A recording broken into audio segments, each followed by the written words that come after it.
questions were used to ensure that the subjects had sharp one of the three selected scores during the past 6 months. And second, they were asking for information related to their perceptions of the utilitarian and hedonic shopping value. And the last part of the questionnaire is the demographic background. Okay, and for the measurement items,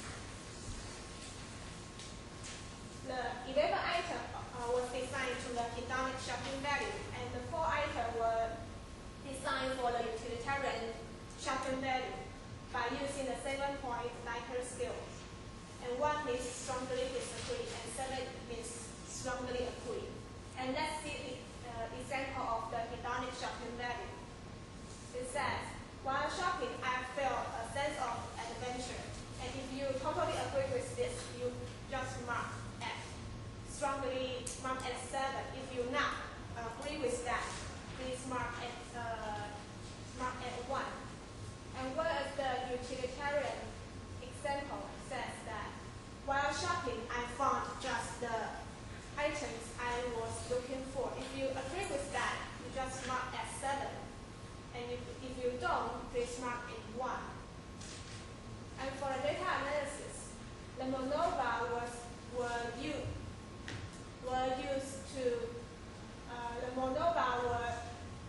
to test the utilitarian and hedonic shopping value across these 3 store brands.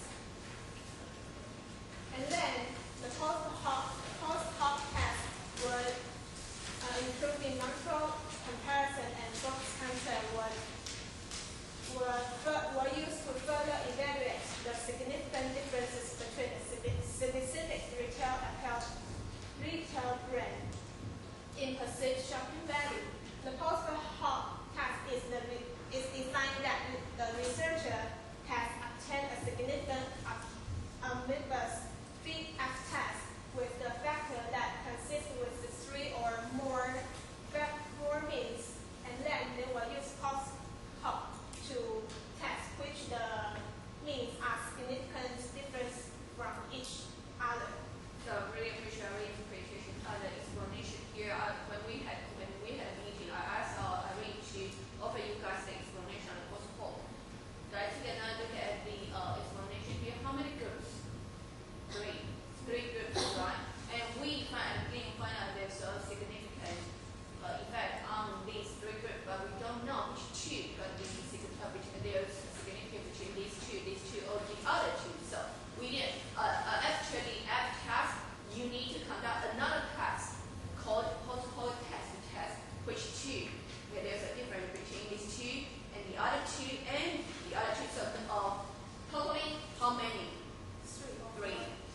So A, B, C, for example, A, B, C, you need to conduct post-hoc on A, B, then B, C, finally A, C. Okay, so that's called post-hoc. And don't worry, there's there, so you can click the post-hoc test. Click and then it will run for you.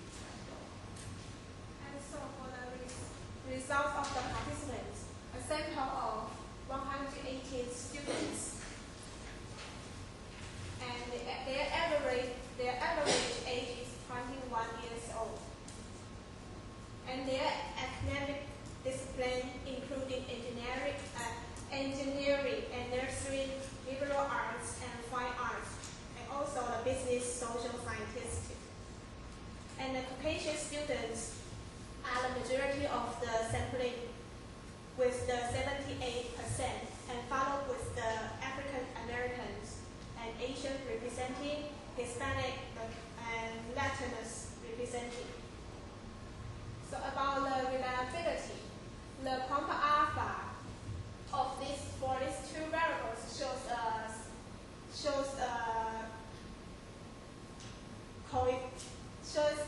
coefficients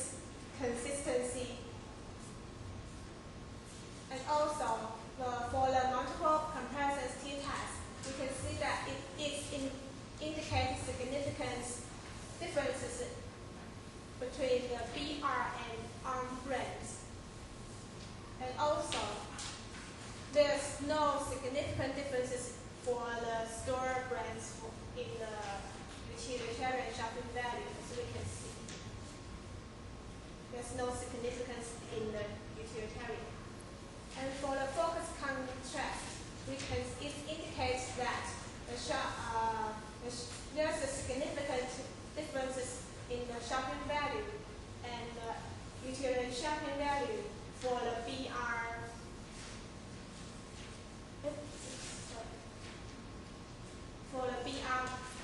brand and AF brand combined, to compare with the brand, this initial brand. And the conclusion of this paper is that this finding supports the idea that consumers expect retailers to consistently deliver a minimum level of utilitarian value. And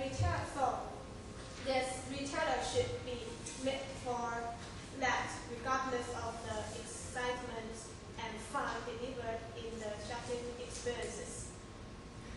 And the last part is manufacturing. The first one is the validity needs to be concerned because this research uses most of the participants are students, and also the sample size of these participants are not quite big, since it's only 118. I think it is quantitative research, so I think by using more than 300 will be more appropriate. And the second one is most data primarily involve the range of female respondents, so I think it should be equal for the both sides, for the female. Really? Yes. And the last one, as I mentioned before, the students, this paper I use most major students for the participants. However, I think students may also represent a private target market for the specialty retailer, which may be greatest